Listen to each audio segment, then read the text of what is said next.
everyone. I love reading about kings and queens. So, my brother bought me this book by Amar Chitrakatha, Brave Rajputs. It has 5 kings in them and they attack their invaders. I'm going to tell you one of them today called Maharana Pratap Singh. Maharana Pratap Singh ruled the area of Chittor. Here, the Mughals attacked. Most of the kings surrendered to the Mughals, but then Pratap refused to do so. He said that he would sacrifice his very life to save Chittor, his motherland. And so, his soldiers followed the same example. Pratap pushed the pleasures of life away and even began to sleep on the floor. They attacked a fort of Mughal soldiers and they had won it.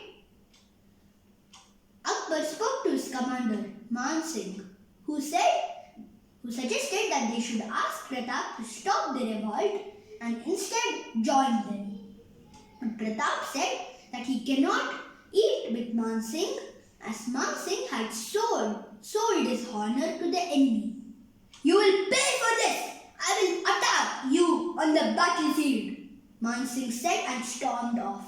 Very well, Pratap decided. He was ready to fight for his kingdom. His son Amar Singh also called out, "Bring your brother-in-law Akbar to fight us." Man Singh's sister was married to Akbar. The battle began in a valley called Haldi Ghati after a long waiting. Even the horses kicked the Mughal soldiers. The Mughals suffered heavy losses, and when they started to lose, their troops came to their rescue. In the bitter fighting that followed, Rana Pratap lost 15,000 men out of the 22,000 he had in his army. But the battle continued. Pratap's army didn't have guns or cannons like the Mughals did, but they didn't resist. They kept on fighting. That was when Pratap thought that it might be useful if he attacked Man Singh. So he advanced and attacked like a lion. He threw his spear. And the faithful charioteer of the elephant that Man Singh was riding moved it forward and took the blow of the spear. Man Singh was saved. Enemy soldiers had surrounded Pratap and the emperor was wounded. So, the emperor's friend Mana and a small group of soldiers entered the fray. Mana wore Pratap's helmet and the Mughals were fooled that Mana was the real Pratap. Meanwhile, Pratap was taken away on his faithful horse, Chetak. Some soldiers accompanied the unconscious Rana.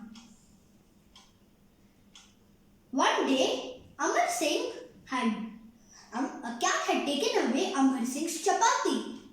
Pratap's daughter gave her chapati to Amar Singh but fainted due to hunger.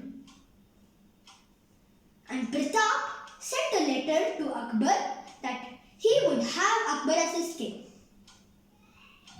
All were happy from the Mughal side except for one. A poet called Prithviraj sent a letter to Pratap. He was a secret admirer of him and liked his freedom fighting. The letter said that the western parts like Rajasthan would rather take Pratap as their ruler instead of Akbar. So he went on fighting when Akbar's forces came to take him back to the emperor. Soon all the Rajput soldiers were killed and Pratap was about to be captured when the tribal Bhils of the state attacked fiercely. They rescued the Rana and took him to his jungle. There, Pratap told the Bhils chief that he did not have soldiers and could not fight. The Bhils said that they would give him some soldiers in exchange for money. Pratap didn't have money, but Bhama Shah gave him some money. Bhama Shah was a prominent businessman in Chittor. Using the money They fought the Mughals and managed to liberate Devar, Udaipur and Komandar. But Chittor was still occupied. The Rana had been fighting relentlessly for 20 years. Now he was terribly ill. "May you be better again, Rana ji," said a bill. But then Pratap admitted that he was going to die. As he gazed out at his proud country, he thought that he was very unlucky that he couldn't liberate his motherland, Chittor. Thus died one of the greatest freedom fighters of all. He taught the leaders that they should not do anything of pleasure when their country was in trouble. And Bhaman Shah followed the example when he gave the money and said that nothing, especially wealth, remained personal.